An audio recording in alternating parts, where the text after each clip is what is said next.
আসসালামু আলাইকুম। দ্য ডিপ্লোম্যাটের একটা সাম্প্রতিক প্রতিবেদন নিয়ে আমরা আজ কথা বলতে বসেছি। বাংলাদেশে জামায়াতে ইসলামীর যে বেশ চোখে পড়ার মতো একটা প্রত্যাবর্তন ঘটেছে, সেটা নিয়েই আজকের আলোচনা। ওয়ালাইকুম আসসালাম। হ্যাঁ, বিষয়টা বেশ গুরুত্বপূর্ণ, বিশেষ করে শেখ হাসিনা সরকারের পতনের পর পরিস্থিতি যেভাবে বদলাচ্ছে। ঠিক। তো আমরা বোঝার চেষ্টা করব জামায়াত কিভাবে এত দ্রুত নিজেদের গুছিয়ে নিল, তাদের এখনকার কৌশলটা ঠিক কি, আর এর প্রভাবটাই বা কি হতে পারে।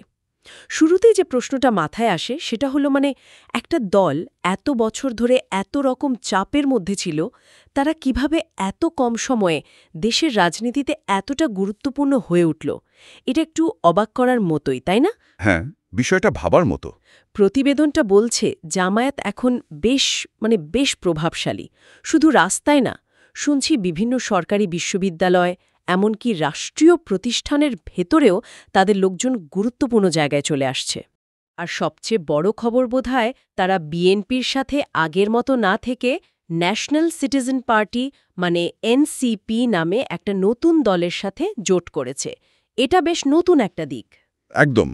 এই এনসিপি জামায়াত জোট, এটা কিন্তু খুব তাৎপর্যপূর্ণ একটা ঘটনা। এনসিপি কারা?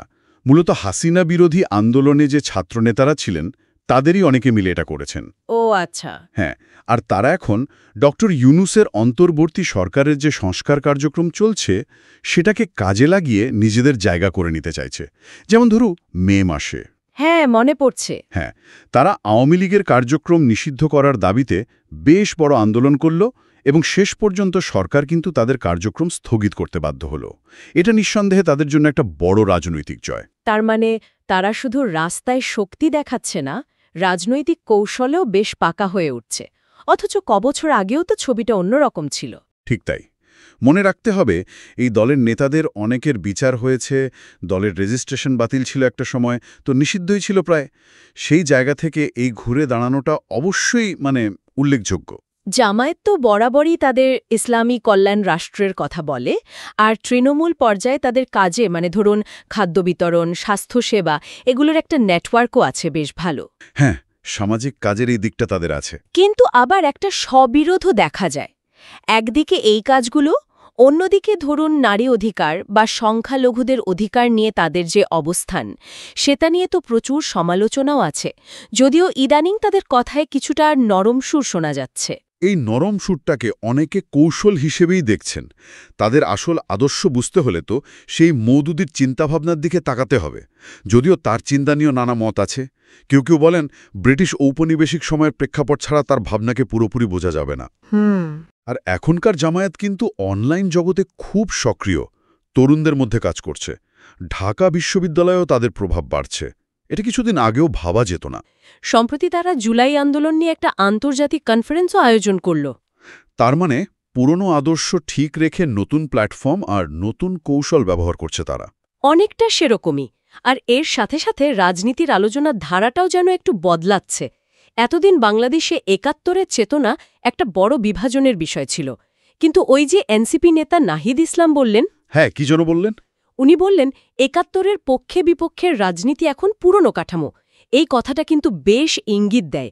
মনে হচ্ছে জামায়াত আর তার নতুন মিত্ররা হয়তো এই পুরনো বিভাজন থেকে বেরিয়ে নতুন কোনো রাজনৈতিক অক্ষ তৈরি করতে চাইছে। শুধু এনসিপি না, আরও শুনছি যে জামায়াত নাকি খেলাফত মজলিস, ইসলামী আন্দোলন, এমনকি হেফাজতে ইসলামের মতো দলগুলোকেও এক জায়গায় আনার চেষ্টা করছে, একটা বৃহত্তর জোট। হ্যাঁ, এই চেষ্টাটা চলছে।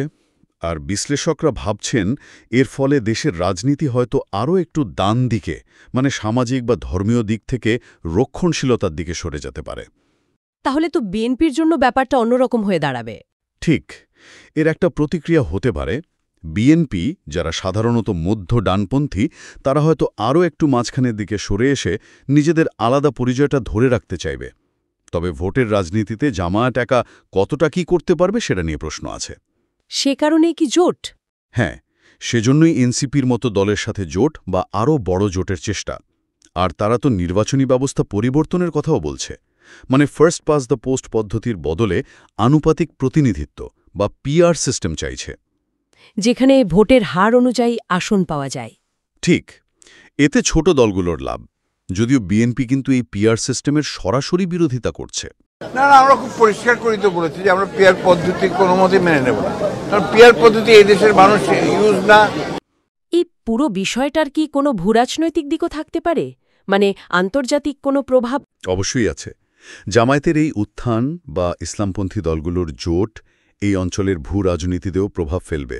যেমন ধরুন তুরস্ক, তারা তো ঐতিহাসিকভাবেই এই অঞ্চলের ইসলামী দলগুলোর সাথে, জামায়াতের সাথেও একটা সম্পর্ক রেখে চলে।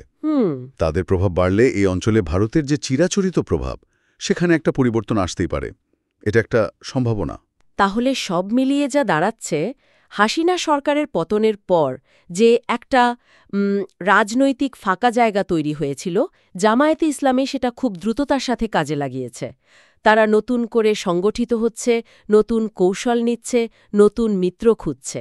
আর এর প্রভাবটা শুধু দেশের ভেতরে না, আন্তর্জাতিক সম্পর্কেও পড়তে শুরু করেছে। একদম।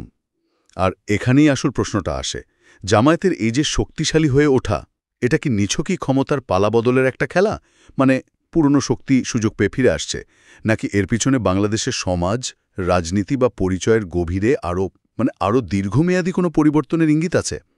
এই প্রশ্নটা বোধহয় আমাদের ভবিষ্যতের জন্য তোলা রইল, ভাবনার বিষয়।